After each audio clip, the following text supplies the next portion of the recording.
Hi, in this video, we're going to go over some interesting ways that you can use Kami and Canvas to help in your classroom. Kami has some new and updated features that you may not be aware of, and so I'm kind of walk through some of those and give you some ideas of maybe how you can use Kami in your classroom. So first, let's go to Kami, and as a reminder, to go directly to Kami, you go to kami.app. Then you can just log in with your ASD email and credentials. It'll bring you to this home screen.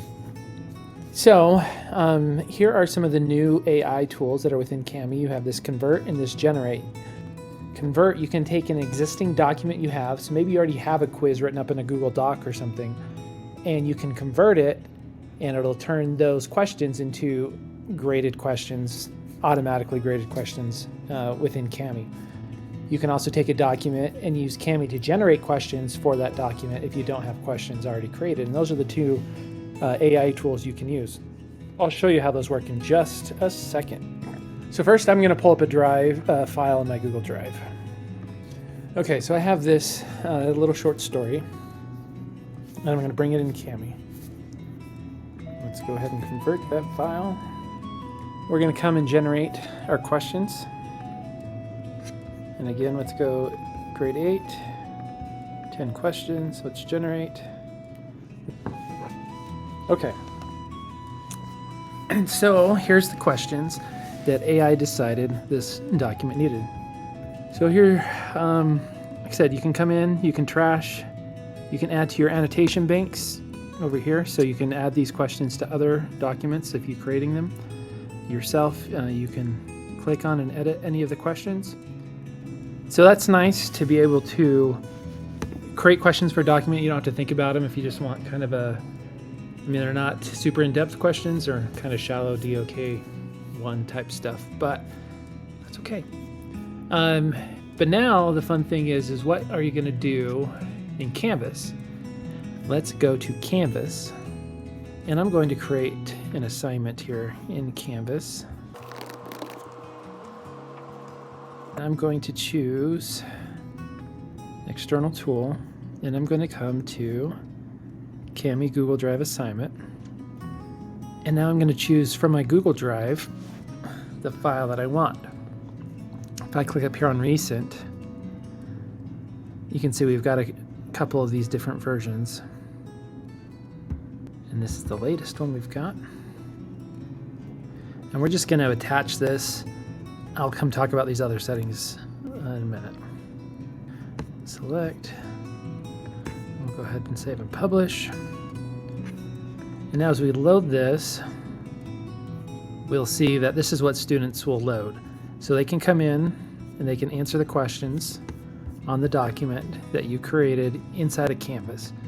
As a teacher, I don't have any submissions on this, but let me show you what that looks like. Here's a different one that I did. So as a teacher, I can come in here, open SpeedGrader, and now it has the document that these students were looking at, has the questions, and you can see here that it gives them a score of how many they got right, and then you can easily type it into your SpeedGrader and move on. So it makes kind of an easy way to not only create the questions, but for Kami to grade it for you, and then it's not terribly difficult to go ahead and enter those scores into Canvas from the SpeedGrader view in Kami. Okay, I'm going to create another assignment and show you some other tools that Kami can do.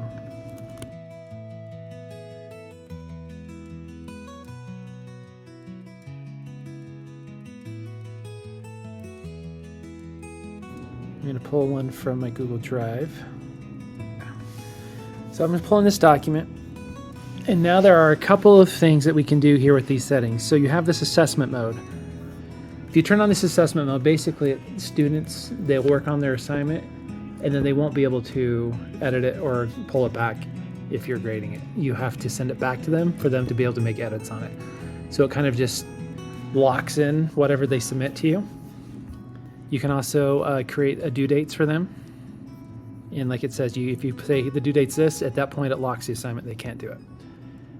Some of the fun things here are this real-time monitoring. If you turn that on, you can go into SpeedGrader in Canvas and you can watch in real time as they work on the assignment that you're working on. So it's another way for you to monitor that. It can also give you a chance to give feedback as they're working on something. And so it's kind of a nice thing to see inside of SpeedGrader. It's also nice because you can give them grades on their actual work that they're doing in that view, and it'll automatically update in Canvas for you, so you don't have to input those grades. The other great feature is this feature control. So if you are trying to do an assessment of sorts and you don't want them to have all of the features, you can kind of pick and choose. So if, like, you know what, yeah, I want them to select, I don't want them to have a dictionary. I do want them to read aloud, but I don't want them to be able to change. Like, I just want this, maybe, I want them to have read aloud, but I just want them to change the speed, not the voice or the pitch. Markup, I don't want them to use that for anything. I don't want them to leave comments. They can use a text box. You know, you can kind of pick and choose all the different things you want or don't want. And again, if you want to turn it all on or all off, you can. And then the same comes down here for these support things. So do you want to allow copy and paste? Do you want them to use a spell check? To be able to add pages to the document?